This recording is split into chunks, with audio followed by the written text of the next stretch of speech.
বন্ধুরা, হারা ম্যাচ ঘুরিয়ে দিলেন রিঙ্কু, অধিনায়ক হিসেবে চেনাচ্ছেন নিজেকে।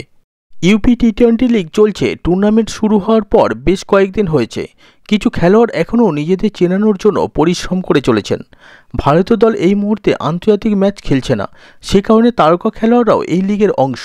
এদের মধ্যে অন্যতম রিঙ্কু সিং, যিনি বর্তমানে ইউপি টি-20 লিগে ঝড় তুলেছেন। আরও একবার নিজের স্টাইলে ব্যাট করে দলের জন্য জয় এনে দিলেন রিঙ্কু। মিরাট ম্যাভেলিক্সের ইনিংসের শুরুটা ভালো হয়নি, মাত্র 16 রানে দলের 2 উইকেটের পতন হয়েছিল।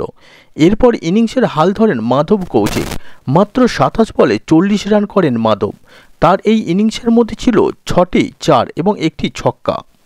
এরপর 6 নম্বরে ব্যাট করতে নামা রিঙ্কু সিং নিজের স্টাইলে ব্যাট করা শুরু করেন।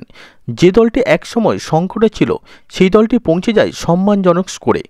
রিঙ্কু সিং তার ইনিংসে 35 বল মোকাবিলা করে 64 রান করেছেন। ইনিংসে 5টি 4 এবং 3টি ছক্কা হাঁকিয়েছেন তিনি। এই ইনিংসের সময় তার স্ট্রাইক রেট ছিল 182.86। 20 ওভার শেষে 7 উইকেট হারিয়ে 163 রান যোগ করে মিরাট ম্যাভেলিক্স। অষ্টম উইকেটে মাত্র 27 বলে 59 রানের পার্টনারশিপ। এই পার্টনারশিপে রিঙ্কু 44 ও আনসারি 7 রান করেন।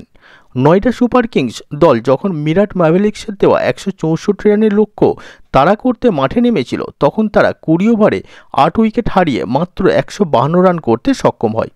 ফলে 11 রানে ম্যাচ জিতে যায় মিরাট ম্যাভেলিক্স। এখনও পর্যন্ত খেলা ম্যাচগুলিতে মিরাট ম্যাভেলিক্স ভালো পারফরমেন্স করছে এবং লিগ শিরোপা জয়ের প্রবল দাবিদার হিসেবে বিবেচিত হচ্ছে তারা। আর এই দলের অধিনায়ক হলেন রিঙ্কু সিং।